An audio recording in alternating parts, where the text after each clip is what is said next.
Here's the fact. All of you have extraordinary capabilities. All of you. Quit running away from the gift.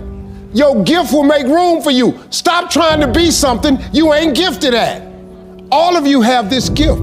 Identify it. It's the thing that you do the absolute best with the least amount of effort. That's what you should be doing. You're wasting your time pursuing your passion. The Bible does not mention passion. It mentions your gift. What are you gifted at, and do that? Stop tripping. You can do that. You have to jump. There is no way around it. You have to jump. You got to take a leap of faith. You got to dash off that cliff, and you got to jump out there as far as you can. Life is really 10% what happens to you and 90% what you do about it. Don't give up when reaching your dream is difficult. Listen, if success were easy, you've heard it a million times. Everybody would be successful. It requires a grit and a toughness to be successful. When are we done? When we stop developing ourselves, expanding our minds, challenging ourselves, raising the bar on ourselves. One great American said, I choose not to be a common man. It's my right to be uncommon if I can. I seek opportunity, not security. I do not wish to be a kept citizen, humbled and dulled by having the state look after me. I want to take the calculated risk, to dream and to build, to fail and to succeed. I refuse to live from hand to mouth. I prefer the challenges of life to the guaranteed existence, the thrill of fulfillment to the still calm of utopia. I will never cower before their master, nor bend to any threat. It's my heritage to stand erect, proud and unafraid, to face the world boldly and say, this I have done. That's what it means to be a part of peak potentials. Your unquenching desire, an uncommon desire to manifest your greatness. There is another level. The only reason you keep saying there isn't is you feel so exhausted about where you are. But life, the universe, or God is just testing you because there is another level. If this is good, giant jump to excellence, giant start good, poor to good to excellence. There's a level where all your dreams are realized. There's a level that you've always dreamed about. It is real. It has not gone away. But it takes that extra burst when you think there's nothing left. There's no way. You've tried everything 10 million times and you keep going. It's almost like God is saying, if you keep hitting this wall enough times, I will see that you will not stop, that you are filled with that level of determination, faith, and courage, and then the door opens and you get to that next level. But what most people don't know is the next level is just 2 millimeters above. And it's called outstanding, ladies and gentlemen, outstanding. Only those that can see the invisible can do the impossible. You have to be able to see what doesn't exist in order to be able to pull off or achieve what in most people's minds seems to be impossible.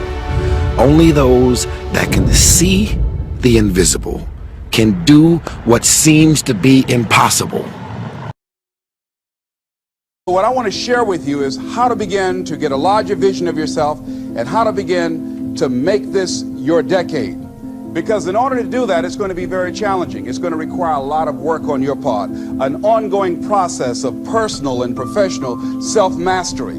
And it's going to require that you begin to see yourself worthy of the requirements in terms of effort, in terms of commitment, in terms of action, in terms of preparation, or whatever it is that you need to do in order to take your life where you want to take it.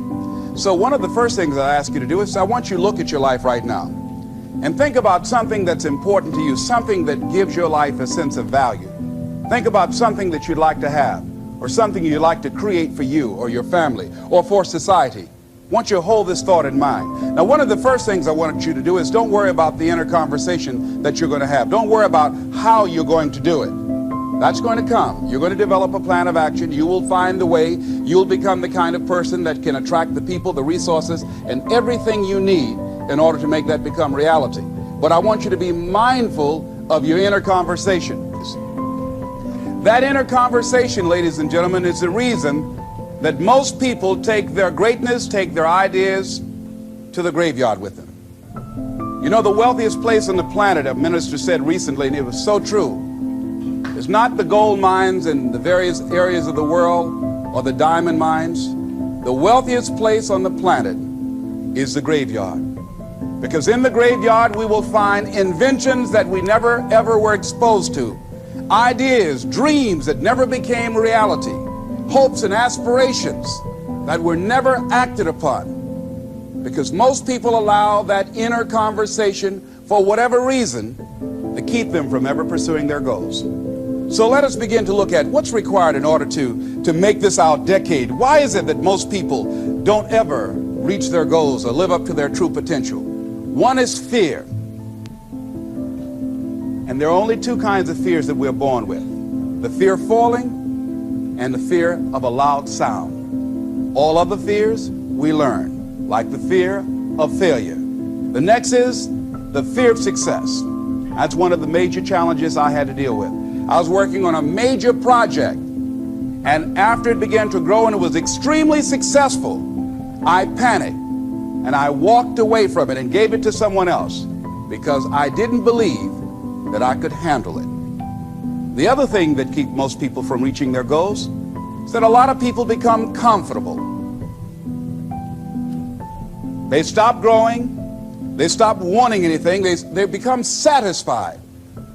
They stop looking at ways in which they can improve themselves. They stop putting things in front of them. I was reading something by a great man, George Bernard Shaw, and he said something to the effect that to have succeeded is to have finished one's business on earth.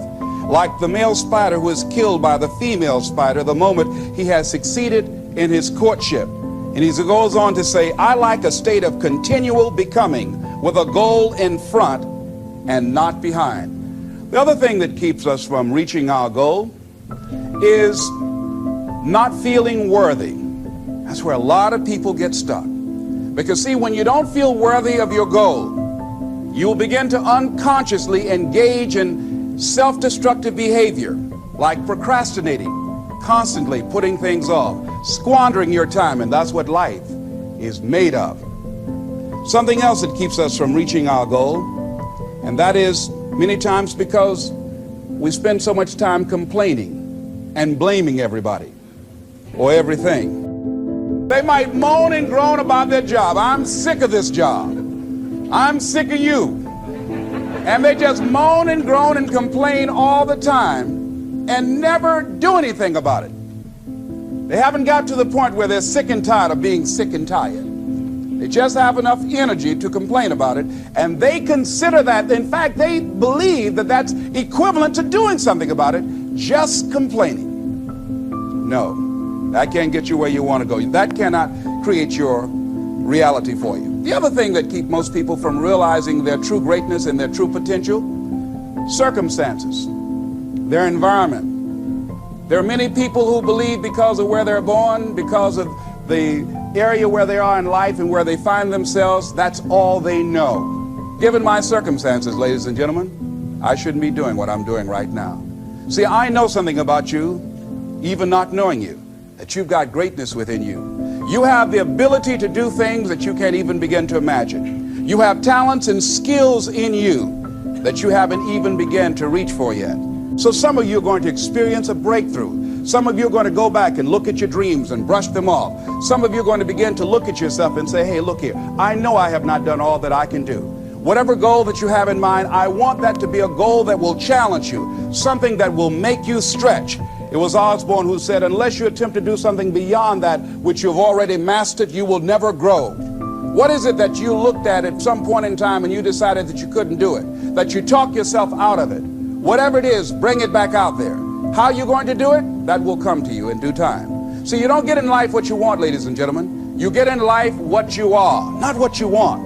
And see, the good news is that we can always become more by working to develop ourselves. So the first process of making this your decade, you've got to begin to take a look at your life and look at where are you right now? What are your strengths? What are your weaknesses? What gives your life a sense of fulfillment, a sense of joy? What does a full, rich life means to you? What is it that you could love doing 7 days a week that'll bring a smile to your face? Think about that. In all the areas of your life, your professional life, your personal life, your family life, your spiritual life, what is it that you'd like to have? Once you begin to determine that, that takes you to the next step. And that is, once you decide what it is that you want, now you've got to decide that you deserve that. Repeat after me, please. I deserve the best that life has to offer. I deserve to find my purpose in life. Think of a place where you have suffered.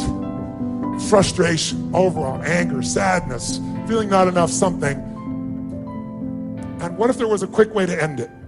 Here's how that can be done in a matter of moments. First, you only suffer because of what you focus on. You're focusing on one of three things. 3 words you want to remember going forward.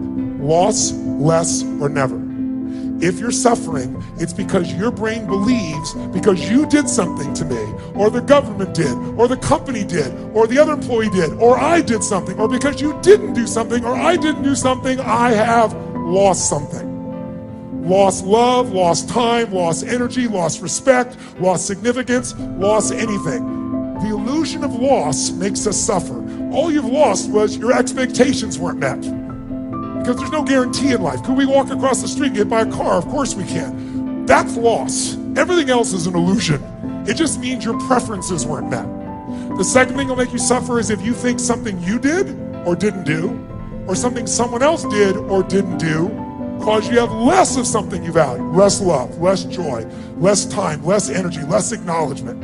If you feel like you have less, you will suffer. And the third one, and the worst one, is if your brain starts believing that you failed to do something, I failed to do something, or you did something, or I did something, it means I will never have that love, have that joy, have that success, have that acknowledgement, have that freedom. When our brain believes we've lost, or we have less, or we'll never, we suffer. And all those are illusion. The way you get out of it is really simple. You're never gonna go from suffering to joy. It's too big a jump. So you go from suffering to appreciating something. How many of you, no matter how bad your life is, there's something you can appreciate? Your health, your children, your life, the country you live in. How many got something you can appreciate? Say I. Is there something you can appreciate in every moment, even in the worst moments you've been in? Yes or no? Yes or no? And if you're so smart, which I know you are, you should be easily find those things. All it is you decide, I'm not gonna suffer, so when I feel it, within 90 seconds, I figured out what it is, I don't live there, I find something to appreciate. I find something next to enjoy. Second step, once you appreciate and enjoy, I want to learn from this. What can I learn? What can I grow? If in the middle of that problem you learn from that relationship, then it's not about ending a relationship anymore. If you grow from it, you're going to feel alive. And thirdly, third step, after appreciate and enjoy, learn and grow, throw it up. If you do anything loving, if you give anything, if you're grateful, your suffering will end. Are there people that have been in concentration camps that were able to end suffering even though there was physical pain? Yes or no? What I learned through all this pain in my body was there's pain and there's suffering. Want to know the difference? Pain is that shock feeling of pressure and tension running up my spine. Suffering is, why did this happen to me? Will I ever be able to do this again? Can I ever get back on stage? How long will this last? The story is the suffering. It's easy to deal with pain. It's the suffering that makes it so hard. Raise your hand if you follow what I'm talking about here. Say I. So I'm gonna give you one technique right now. We'll do it really fast so you know it works. Shake your body out. In fact, right now, develop a quick pattern. I want you to make a move that if you made that move, you feel strong instantly. Just try something. Make a strong move of some sort. Make a move. Make a move. Make a move. Make a sound when you just shout the word yes when you make your move. Make your move. Say yes. Say yes.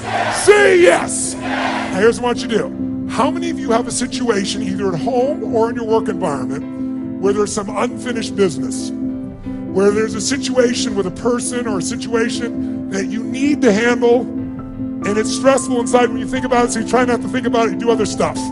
But it's got to be handled, and you've not handled it. How many got an area where there's some suffering like that? Raise your hand nice and high. Let me see. Virtually everybody. Good. Think of that situation that really bugs you, and really think about how it really feels if you really let yourself focus on it. And feel what that suffering will be like. And I want you to pick something that on a scale from 0 to 10, where 10 is total suffer and 0 is no suffering at all, that's in the 8 or above range at least. 7, 8, 9, 10. Don't pick a little one because you won't notice in this quick moment enough for you to feel it. I want you to feel a difference.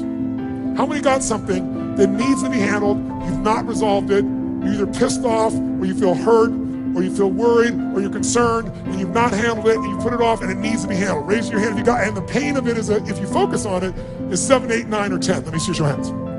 Awesome. Here's what I want to show you.